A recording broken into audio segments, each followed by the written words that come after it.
All right, welcome back to the Logan Show. With me today, and not too often that we have two guys from the same band. Normally it's just one, but here we are with Cody Hanson and Marshal Dutton from Hinder. What's going on, guys? Not a lot, man. How you doing? Hanging out. You know, I got to say, before we got going on this, I was looking around on your website and I saw the Divorced Dad Rock T-shirt, which Hell yeah. I got to get me one of those. I love that you guys play into that. It's like Nickelback has a shirt that says "Fan or Liar," so it kind of reminds me of that. That's a wonderful shirt. Right. I haven't seen that one. I'm gonna go see if I can find one. I love that. Didn't you? You guys toured with Nickelback like 15 years ago. I think I saw you guys open up for them on that 2009 or something. Yeah. And we did our very first demos at Chad Kroger's studio, actually. Oh, no The first kidding. demos for the first album. Oh, wow. We were supposed to go there to record. It was going to be an independent album, and we switched gears because we got too hammered and smoked way too much weed. So it ended up being just a 6-song demo or EP or whatever you want to call it that ended up being the first songs for the first album. Oh, no kidding. Wow. See, there is a little bit of a connection with Nickelback there. Yeah, we've known those guys forever. Yeah, we had a great time with them. Well, let's talk about this new single that I guess will be out by the time this interview releases. Everything is a Cult, which I guess, as the title sort of suggests, and according to the press release, it's a bit of a I don't know if politically charged is really the right term, but a little bit political in the sense of not so much picking a side, but more so saying that both sides these days are a bit of a cult.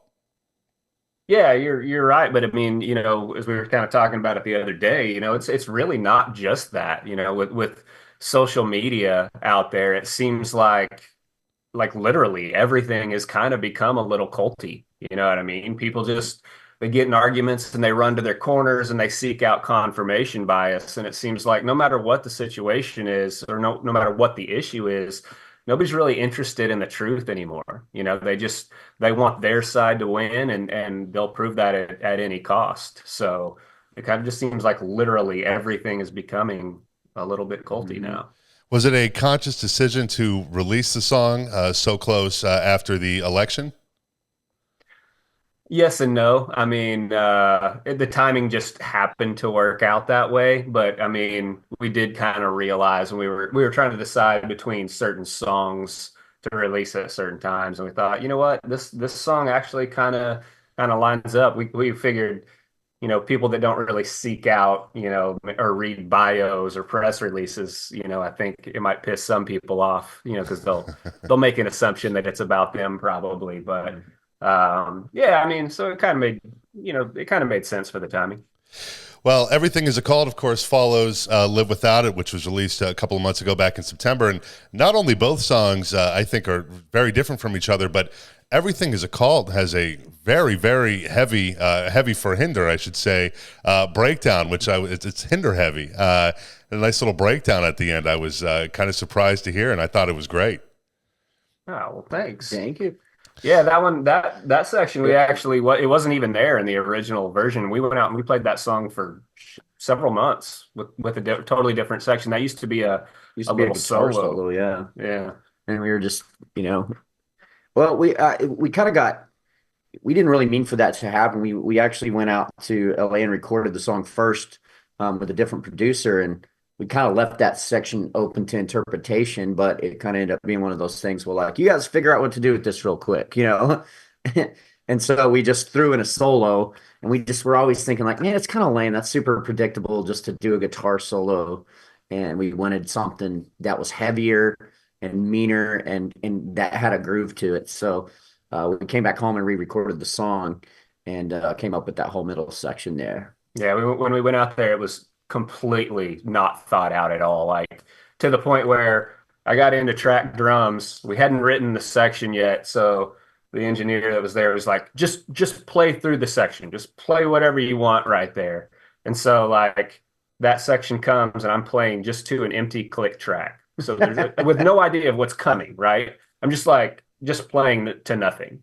Except they left the talkback mic on in the studio, and they're all in there like having a conversation, just chatting each other up, and like not realizing that I can hear everything coming through my headphones. It's like the most distracting bullshit ever. So yeah, it wasn't thought out at all. So good thing we got to come home and rework it and put that section in.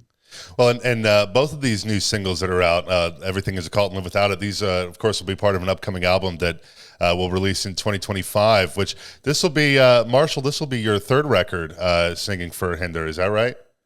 That's right. I guess 3.5 because we did an acoustic EP as well. Oh, that's right. About That's right. the acoustic EP, yeah. Is there a release date set, or at least a window for the new album? We're thinking in February. Well, we don't have an exact date, but sometime around February, yeah. Also coming sooner than later, not too long, just a few months down the road from now.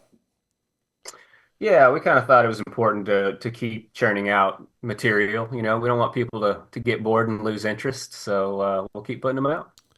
Well, what I love about Hinder, and especially with these new songs, is that I think you guys managed to capture some of the original appeal of Hinder from 20 years ago, a little bit more traditional hard rock. But now, it also still sounds very modern and fresh, but not in a way that sounds forced. A lot of times, especially looking, going back in time, looking at a lot of the 80s bands, and then when the 90s came, they were so like, what the fuck are we going to do? And they're putting out these albums that, I don't know, look at Generation Swine or something from Motley Crue, where it's so far from what they were doing. And it does feel, there are some good songs on that album, but it's a little forced. But that is not the case here. You guys have really sort of, I guess, kind of bridged that gap between rock from the 2000s versus, hard rock in 2024. And I think that's probably part of the reason why you guys are still able to snag some good opportunities, like supporting Creed earlier this year and things like that. You're not really rehashing what you've already done. It's a new spin on it.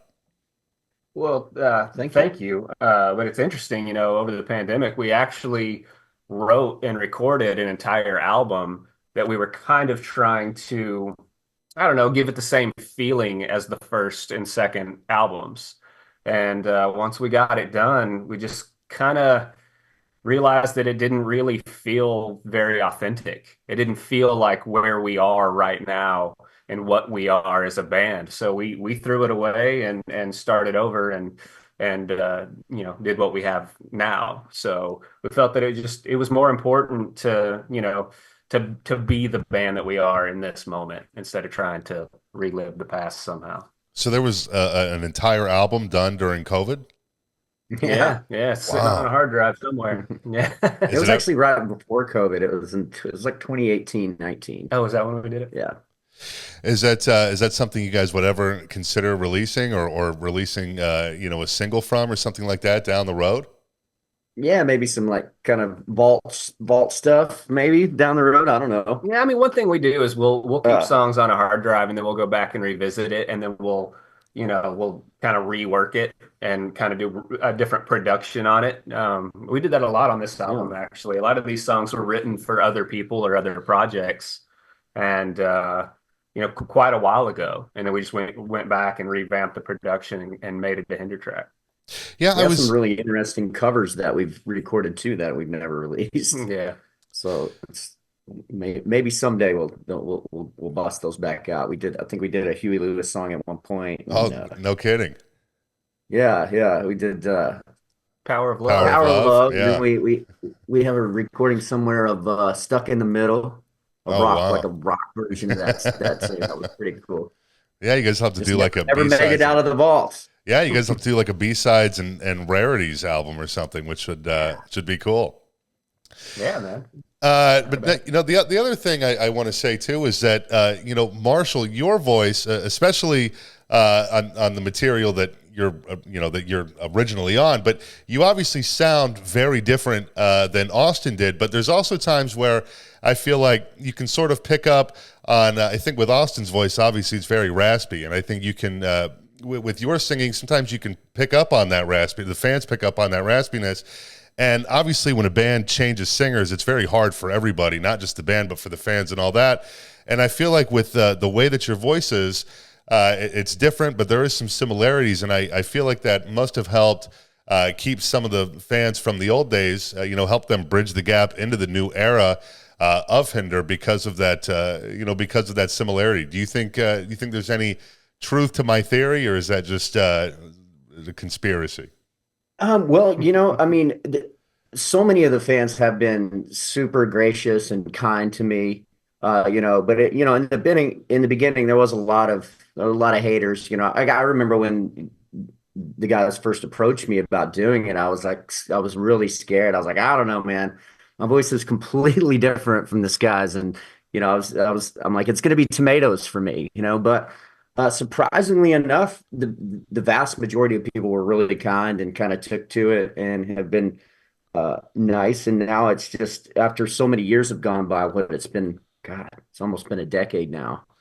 I feel like people just embrace me as if I was always there. So I have to say it's been kind, and I don't know if the way that I sing that's raspy has helped bridge that gap or not, but I feel like the older I get, the less raspy I sing and the kind of the more clean I sing. So I don't know how that happened.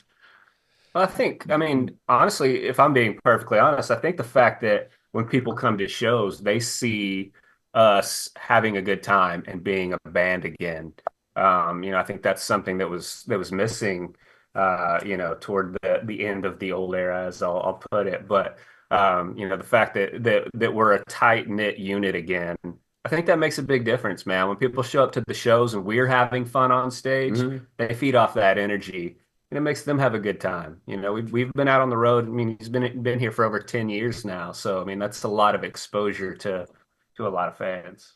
Well, yeah, and doing the Creed stuff and all that. I mean, and even just your own headline shows. I mean, there are plenty of bands from that era, whether they have a similar situation with a lineup change or not, where they don't draw very well, and you guys, even headlining are still, packing out rooms, which is great, and I think that is a testament to not just the guys in the band, but the songs themselves, and that the songs can stand on their own. Yeah, no, I mean, I agree with that. Yeah, I mean, you pretty much nailed it.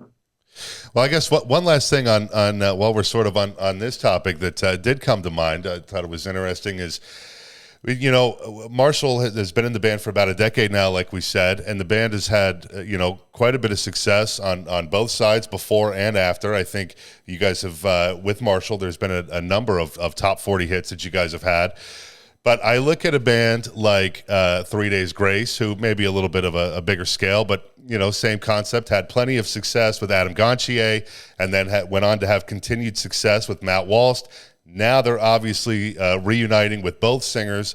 Is that something that Hinder would ever consider doing, is having both singers, maybe not permanently, but, hey, let's do an anniversary show, or let's do, whatever and we're going to have Marshall up here. He's going to do his stuff. We're going to have Austin. He's going to do a couple songs, or is that totally off the table? I mean, I think right now it's off the table.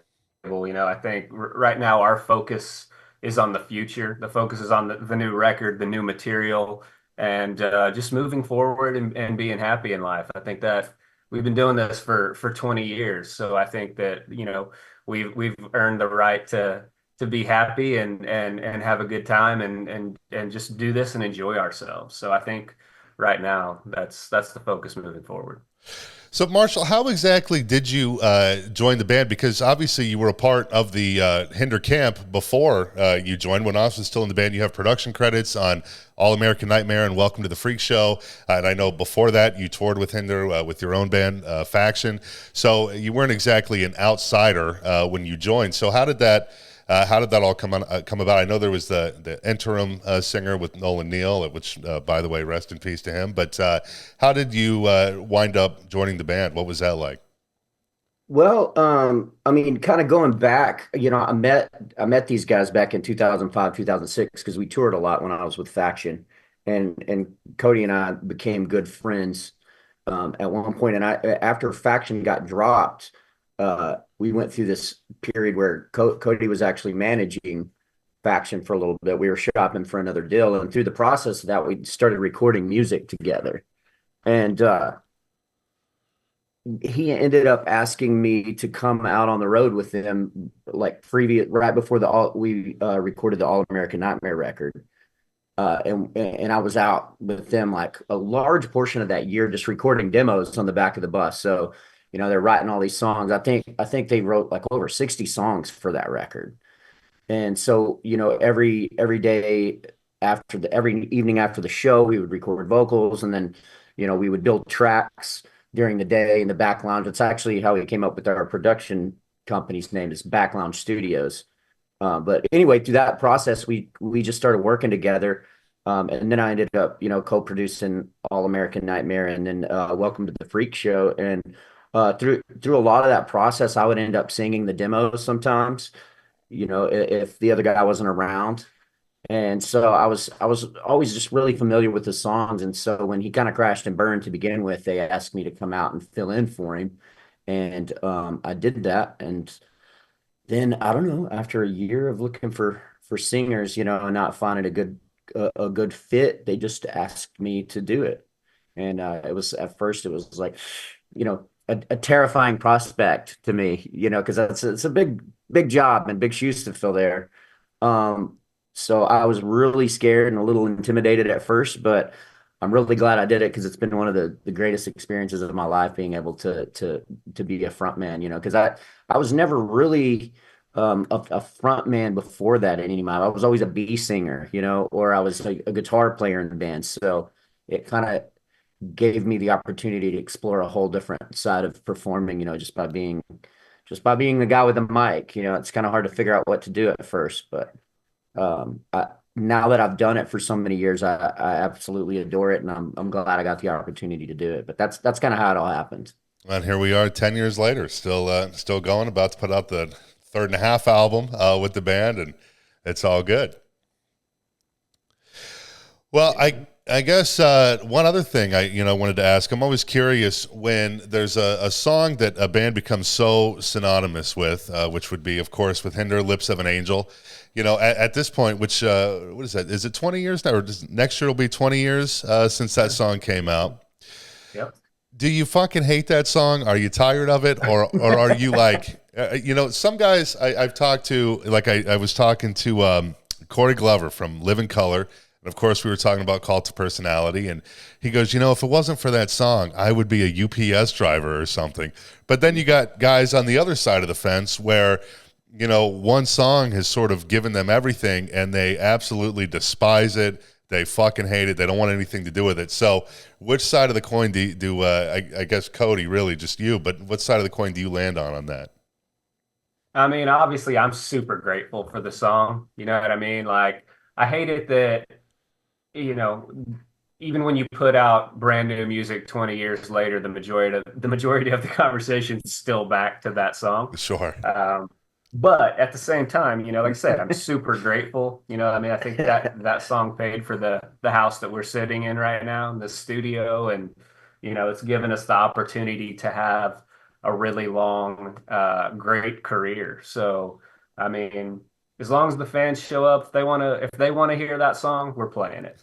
So yeah, how it is. It's kind of like the place and Skinner of Hinder. You play 3 songs into the set every night. Somebody's like, "Little of an angel," or "Get stoned," or it's like, calm down, keep your.